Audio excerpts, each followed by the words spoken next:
জুমার নামাজে না গেলেই হবে জেল জরিমানা।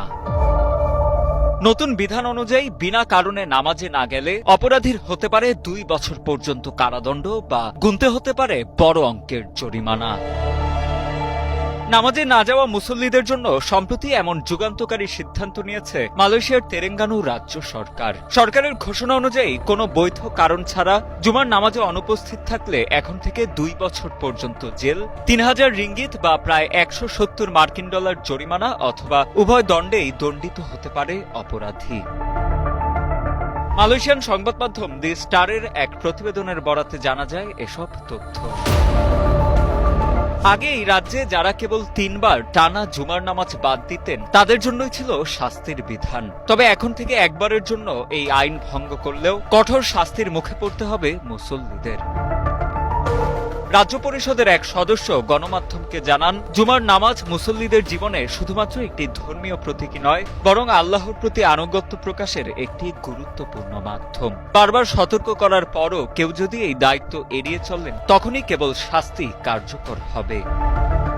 রাজনৈতিক বিশ্লেষকরা বলছেন, এই আইন কার্যকরের মধ্য দিয়ে কঠোর শরিয়া আইন বাস্তবায়নের লক্ষ্যে আরও এক ধাপ এগিয়েছে মালয়েশিয়ার ইসলামপন্থী রাজনৈতিক দল pan Malaysian Islamic party PAS। দেশটির 13টি অঙ্গরাজ্যের মধ্যে 4টি রাজ্যে PAS বর্তমানে ক্ষমতায় রয়েছে। এই দলটি বহু বছর ধরে অপরাধের বিপরীতে কঠোর শাস্তির বিধান প্রচলনের পক্ষে।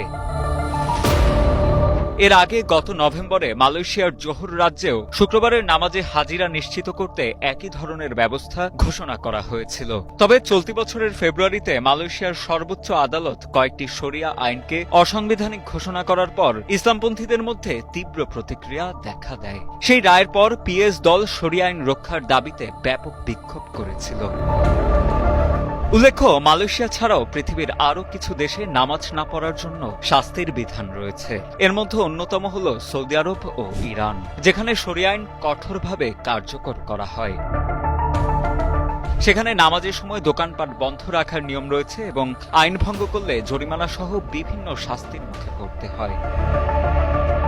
একইভাবে আফগানিস্তানে তালেবান শাসনে জুমার নামাজ বাধ্যতামূলক করা হয়েছে, যা না মানলে কঠোর শাস্তির বিধান রয়েছে। এছাড়া ব্রুনাইতে জুমার নামাজ না পড়লে কারাদণ্ড বা জরিমানার বিধান থাকলেও সেটির প্রয়োগ এখনও সীমিত।